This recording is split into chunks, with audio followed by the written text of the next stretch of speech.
Soul Calibur 5 was a disappointing sequel. It suffered from a dirge of dev problems that resulted in an underbaked fighting game with little reason to revisit, while receiving average review scores and selling moderately well.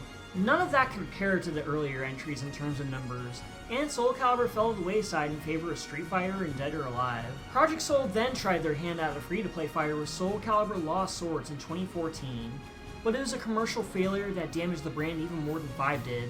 Cut to 3 years later when Soul Calibur 6 was announced at the 2017 Game Awards. That very same year, Bandai Namco had released Tekken 7 to consoles and was a big hit despite being a risky business venture, so they gave the green light for Soul Calibur to follow suit. The initial trailer showed a lot of promise with the return of beloved characters like Sophia and Mitsurugi, almost as if Bamco was saying, "Don't worry guys, you won't be playing as that dork Patroclus, you'll play as Sophia again. We promise." We were steadily spoon-fed information on the game throughout 2018 until its October release on Steam, PS4, and Xbox One. I got this game day one and even took a week off from work just to play through it. And boy was that a hell of a week because the game was actually good. I had a ton of fun with Soul Calibur 6 on launch. Granted, I couldn't complete everything as I was held back by many other things at the time, but this is a quality title that fixed most of the issues I had with Soul Calibur 5. It's been nearly 7 years since this game came out and it's the newest one in the series. Does it still hold up if you want to pick it up today, though? As always, let's begin with the plot. Soul Calibur 6. The story campaign is divided into many sections. The main story retells events of the second game in greater detail. Soul Calibur 1 is the second game, ain't that weird? The other sections focus on the individual stories of nearly everyone in the main roster and a few DLC characters. All these story segments are connected and retell events from Soul Calibur 1 mostly, with a bit of 2 in there, as well as nods from other titles as well. I won't go too in-depth with the story this time, but it's about as long as the story mode in 5 with about the same level of presentation.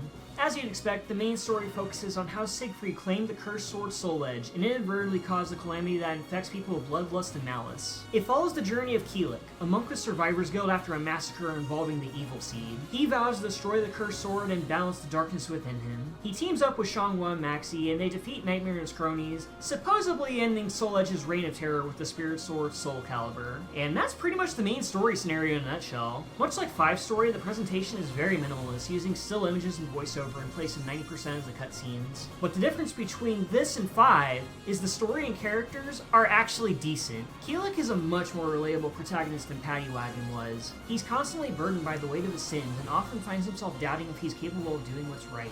Don't get me wrong, I've been a Keelik main for over 2 decades and I'm a little biased, but I think we can all agree it's easier to follow him as a lead in comparison to Patrick Bateman here. I can't believe the preferred Keelik's card to mine. This portion is the quote-unquote main meat of the story at large, but the character chapters that surround it add way more depth to it and explores more of what everyone's about. Remember back in my Soul Calibur 5 review where I mentioned they wanted to include character scenarios but couldn't because of time restraints? Oh, you said no? Fair enough, I barely remember stuff I say either. Anyway, they did that here, and there's a lot of it when it comes to this aspect of the story mode. Each character's story has at least 20 minutes worth of dialogue and gameplay in between, and considering how many characters are in this game, I wouldn't recommend binge playing the entirety of these stories. Again, the presentation isn't the greatest in the world being a visual novel, but what kept me in was the information within it. I was fully engaged with learning the deep facets of the roster I didn't know about before, as well as figuring out where it all lines up in the timeline. If you ever wondered what everyone's deal was in the original Soul Calibur, but had no strategy guide or hour-long lore essays to fall back on, this game's got you covered. There's even a lead into Soul Calibur 2 stories in certain places, which isn't surprising since there are characters that weren't in the Dreamcast Classic that stuck around until things got weird. They even worked in a campaign for the game's crossover guest character, which hasn't been done before. Straight from the acclaimed Witcher series is the leading man himself, Jerry of the River. Gerald of Ripley. Jerry's game. Geralt of Riveria. Nailed it. Much like Yoda and Vader before him, Geralt finds himself flung into an alternate dimension where souls and swords transcend history and the world due to a witch that can just do that. I don't know nothing about The Witcher, you tell me. He tries to find his way back home, all while fending off Malfested soldiers, an immortal Grim Reaper, and a battle-hungry Mitsurugi who chases him around like a dog. Mitsu never struck me as a himbo before, but dude, he lays it on thick in this game. In his story, he tries to track down the Azure Knight to claim Soul Edge, but is led in circles by Edgemaster instead. All the while he refers to Nightmare as the Knight of Mare. I wonder what that looks like in his head. Even the endgame chapters, which I had no idea existed until I started this review, has Mitsurugi fighting in the Avatar of the Cursed Sword since he's a worthy candidate to replace Siegfried. He's kind of done with Soul Edge at this point. There's also 2 newcomers who are tied together in a sense. The mysterious edgelord Gro of the Evolve organization, and the kooky alchemist as well. The former is tasked with eliminating those possessed by Soul Edge, while the other hatches a batshit plot to create a second evil seed and elevate humanity to a higher plane of existence. And we can see the direct result of that in the other single-player campaign, Libra of Soul. But before we get to that, I should cover the most important aspect of Soul Calibur 6. The customization.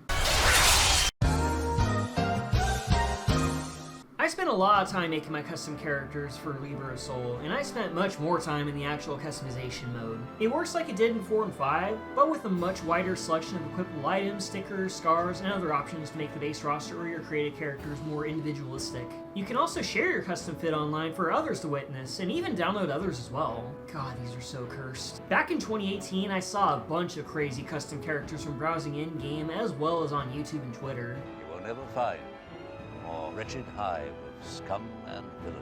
I even made a bunch of my own over the years, and I'm not ashamed to say, I spent longer than usual getting these down to a goddamn art form. From superheroes like Spider-Man to shitposts like Pepsi Man. There's something about this creative mode that makes my ADHD brain happy. Not gonna put Berserk Man in your game? Fine, I'll do it myself. Magikarp U-Splash! It's not very effective. There are some VTubers that I follow that have designs that look cool for a game like this. How can I not try and make some of my favorites? Take Ares and Mythos for example, such a badass design. This was a lot of fun to make. They even saw and liked it, and I only cried in secondhand embarrassment for 20 minutes. I could spend literal hours creating whatever strikes my fancy in this mode, and is one of the many factors why this video took so long to make.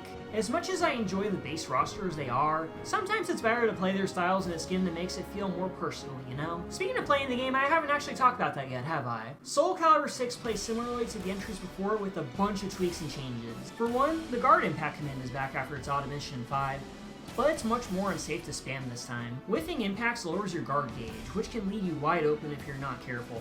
As for the new mechanics, we have the Reversal Edge. This is a cinematic comeback move that can turn the tide of battle depending on RNG. By pressing 2 in guard, you initiate a mostly invincible attack that initiates a brief cutscene where both players square up. In this brief window, you must push a button, and much like rock, paper, scissors, certain buttons or actions beat others or tie with each other. I'm honestly not a huge fan of this mechanic. It's a giant pace breaker that kills the flow of battles. And the worst part is, the AI loves to spam Reversal Edge, and there's no reliable way to defend from it aside from moving away or using a guard breaking move. But it does raise your soul meter a lot, so that's cool, I guess. There's also the riskier guard impact that costs meter, but can repel any attack thrown at you. The timing is a bit more strict than the normal one, so watch out. The Soul Charge also returned since 3, and it works very differently than in previous games. It has a cost of one of your 2 super meters and lasts for a short time, but it boosts your damage output and grants different buffs depending on what style you fight as. Talking inflicts chip damage, Keelik enters a Berserker Rage that drains his health but boosts his damage output, and Siegfried channels a bit of Nightmare into his attacks. You can also initiate Soul Charge by performing the Soul Attack, which behaves kind of like the Heat Engagers in Tekken 8. This is done with the quarter circle motion plus the 3 attacks, so I forgot I could do this until recently. I mean, it's alright. I'd rather use regular Soul Charge as a get-off-me tool anyway. Critical Edges return and they behave as they did in 5, though the super moves this time around are much better in terms of oomph and camera work. It's a stark improvement over 5 supers, and even the ones in Tekken 7 for the most part. And the glue that holds it all together is this silky smooth control and satisfying feedback on actions. For real, I haven't had this much fun since 4, and that's no mean feat. Soul Calibur 6's combat is fast and frantic, and every move counts heavily. It also helps that the game runs smooth as butter and is aesthetically pleasing from the graphics and sound. The soundtrack is basically a reimagining of Soul Calibur's OST, which is a given, but the tracks are stellar as always. You can also unlock the OSTs of every other game in the series if you please, as well as promotional art, biographies, all that good stuff. You gotta purchase these as well as a few custom items with soul points, which can be earned through the main story mode and the extra story mode, Libra of Soul. Seamless transition. This is the proverbial mission mode, where you as the created character of your design are flung into the world after the Evil Seed incident. It's a self-contained story that's linked to the main plot, if Keelik fighting Shantae during his training was indication. As the conduit, your goal is to go around the world and absorb these astral fissures to keep yourself from dying.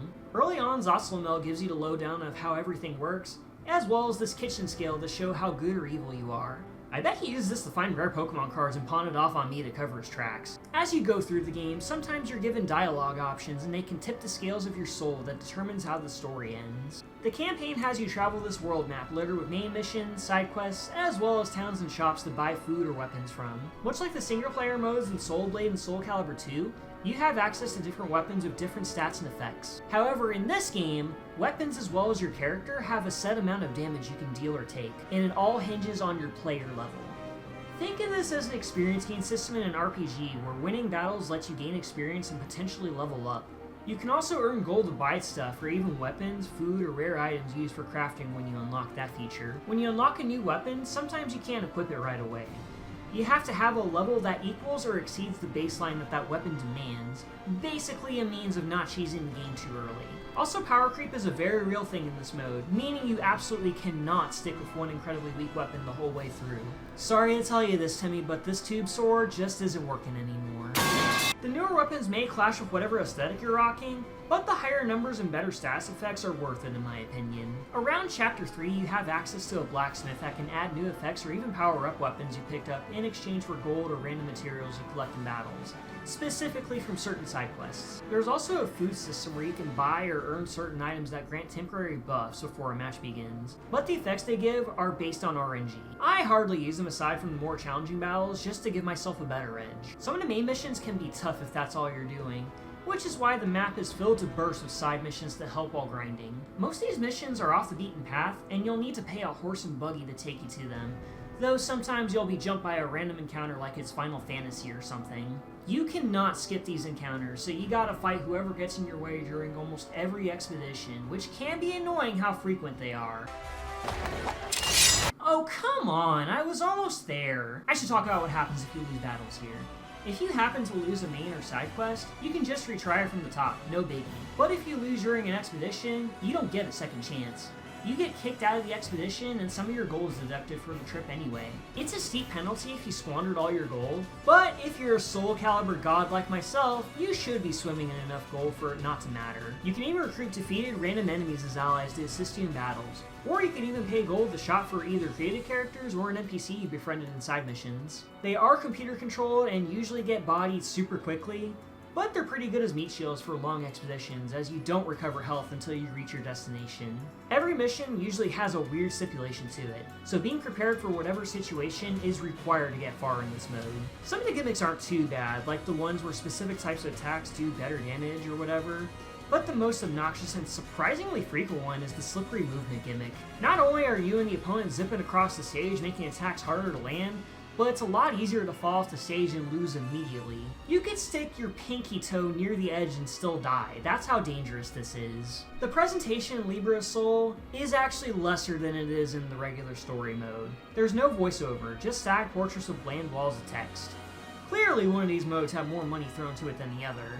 Only a few times do you get cutscenes that are properly voice acted or even animated in engine, but 90% of the mode is reading through text, which isn't as interesting. As for the story itself, it's alright, I guess. As the conduit searching for astral fissures to gobble up, you meet and befriend many NPCs, whether they're from the playable cast or made up for this mode.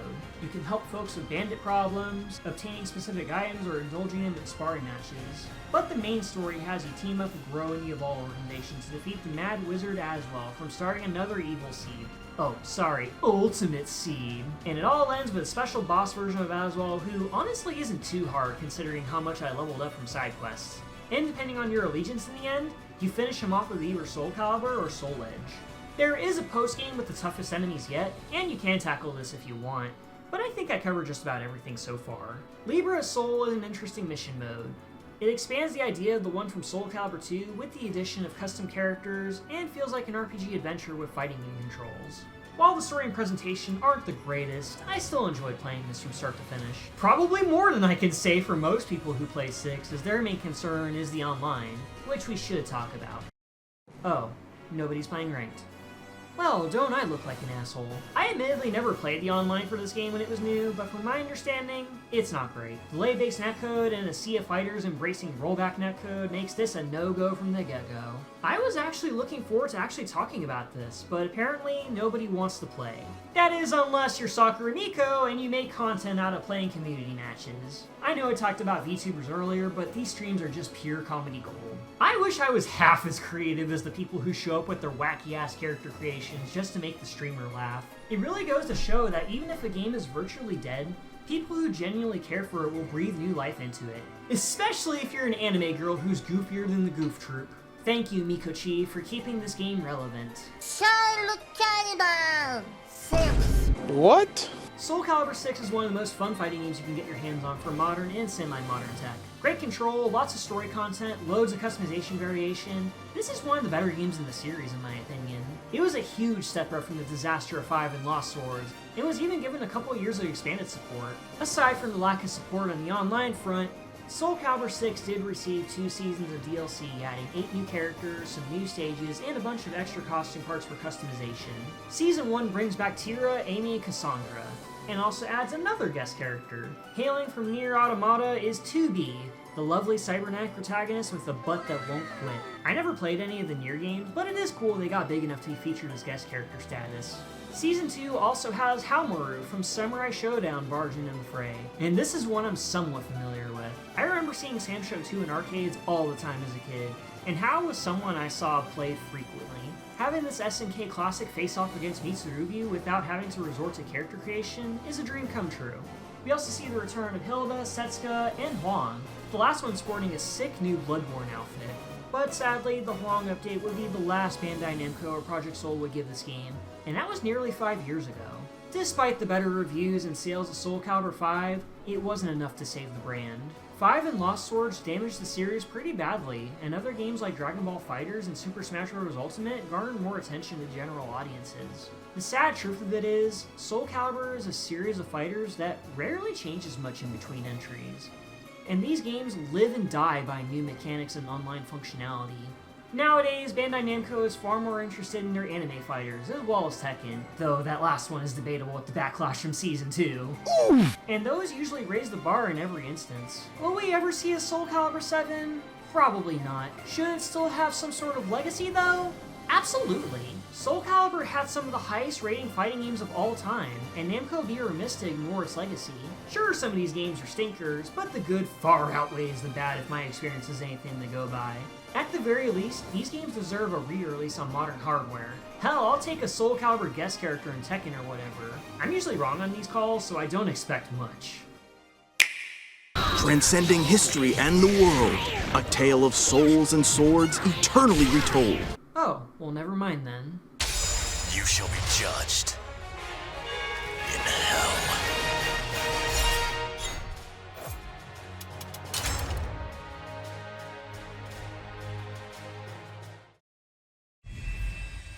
The legend will never die.